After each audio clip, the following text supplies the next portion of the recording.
صحابہ رسول پاک صلی اللہ علیہ وسلم کو قبر سے کیوں نکالا گیا؟ سنیے ایک ایمان افروز واقعہ۔ عراق کا بادشاہ ملک فیصل اول گہری نیند میں تھا۔ اس نے خواب میں دیکھا کہ کوئی اس سے کہہ رہا تھا، ہم رسول اللہ صلی اللہ علیہ وسلم کے 2 صحابی دریا دجلہ کے کنارے دفن ہیں۔ دریا کا رخ تبدیل ہو رہا ہے، پانی ہماری طرف بڑھ رہا ہے۔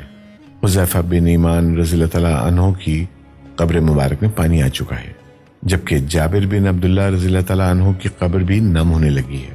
ہمیں یہاں سے نکال کر دریا کے کنارے سے کچھ فاصلے پر دفن کیا جائے۔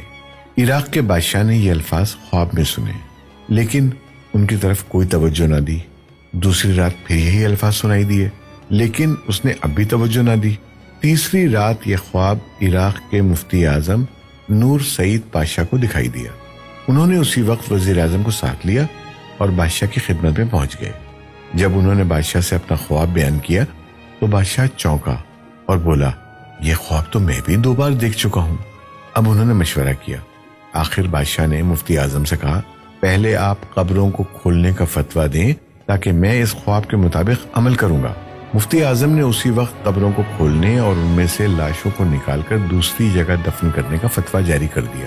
اب یہ فتویٰ اور شاہی فرمان اخبارات میں شائع کر دیے گئے۔ اعلان کیا گیا کہ عید قربہ کے دن دونوں اصحاب رسول صلی اللہ علیہ وسلم کی قبریں کھولی جائیں گی۔ اخبارات میں جوں ہی یہ خبر شائع ہوئی تو دنیا اسلام میں بجلی کی طرح پھیل گئی۔ اخبارات کی دنیا اس خبر کو لے اڑی، اور مزے کی بات یہ کہ یہ حج کے دن تھے۔ تمام دنیا سے مسلمان حج کے لیے مکہ اور مدینہ پہنچے ہوئے تھے۔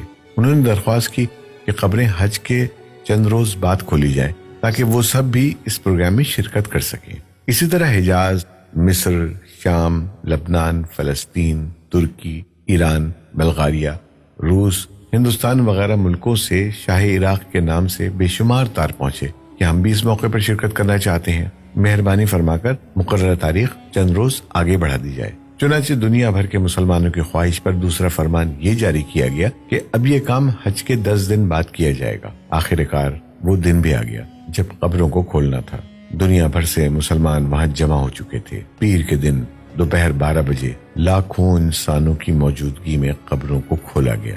حضرت حذیفہ بن یمان رضی اللہ تعالیٰ عنہ کی قبر میں کچھ پانی آ چکا تھا، جبکہ حضرت جابر بن عبداللہ رضی اللہ تعالیٰ عنہ کی قبر میں نمی پیدا ہو چکی تھی، اگرچہ دریائے دجلہ وہاں سے 2 فرلانگ دور تھا۔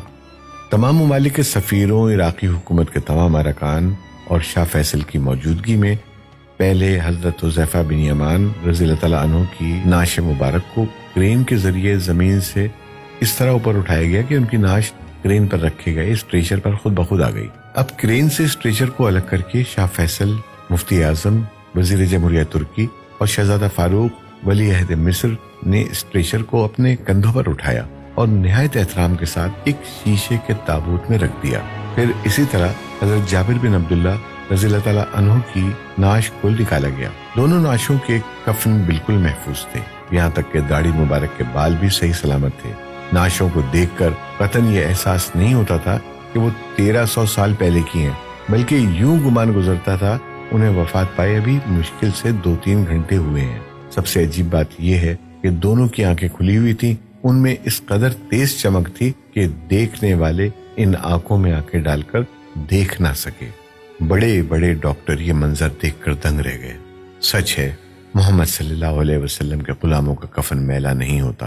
ہم امید کرتے ہیں کہ یہ معجزاتی اور تاریخ ساز ویڈیو آپ کو ضرور پسند آئی ہوگی۔ کمنٹس میں سبحان اللہ ضرور لکھیں، اور آپ اپنے دوستوں اور احبابوں کو بھی ضرور شیئر کریں تاکہ ان کا بھی ایمان تازہ ہو سکے۔